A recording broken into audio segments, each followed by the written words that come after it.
ang sigawan para sa'yo, Ray, pa?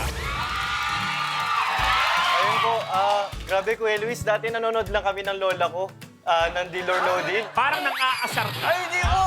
Hindi ko alam kung masaya ka o pinapastos mo lang ako. Dalawa lang yan. Masaya po, Kuya Luis, kasi idol na idol ko tong show na to. Ray, pasensya na. Management, sorry. Isa pang sabi mo na mga ganyan, yung may edad, maniwala ka sa hindi, tatanggalin ko si Meg. Ay! Maniwala ka. Eh, ibang masasabihin yun. Diba?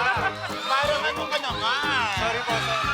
With I Want and Kapamilya Online Live, together forever tayo.